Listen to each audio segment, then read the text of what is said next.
This May will mark 25 years since the Cal Poly freshman disappeared from campus. KSBY's Janelle Padilla has a full timeline of events in the case leading up to today. The arrest of Paul Flores comes nearly a month after he was named a prime suspect in the disappearance of Kristin Smart. Here's a recap of the major developments since May 24th, 1996. Kristin Smart left an off-campus fraternity party around 2 a.m. and walked back to her dorm with a few people, including Paul Flores.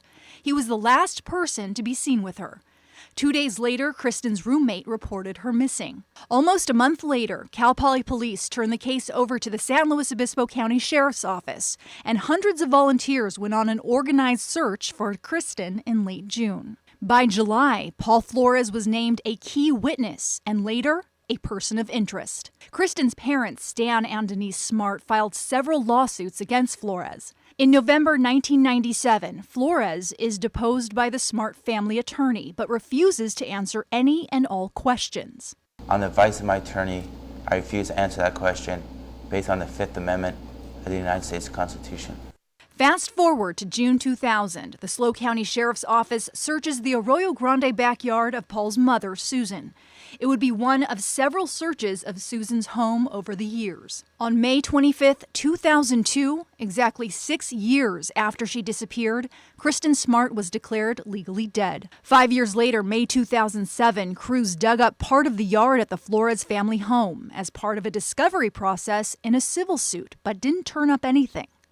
2010, Ian Parkinson is then elected sheriff and pledges to review the Smart case. I would be equally frustrated not having this case solved after all these years. Then, September 6th, 2016, investigators excavate a hillside at Cal Poly after FBI cadaver dogs alerted in surrounding areas.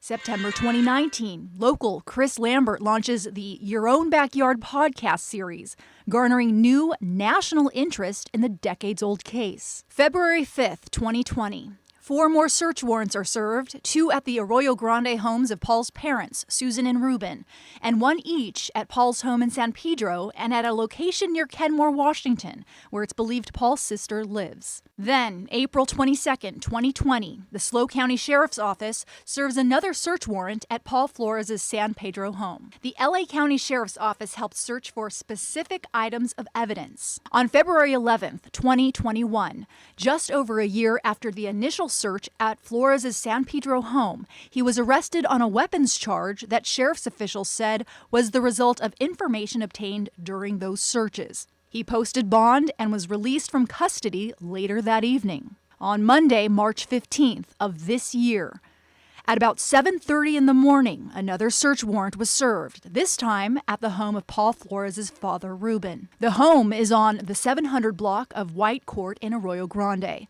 The most notable development from the search warrant was the change in how authorities referred to Paul Flores. No longer just a person of interest, but the prime suspect in the case. Kristin Smart would be 44 years old. We went to the courthouse today to try to obtain search and arrest warrants, but we were told they were sealed. In the newsroom, I'm Janelle Padilla, KSBY News.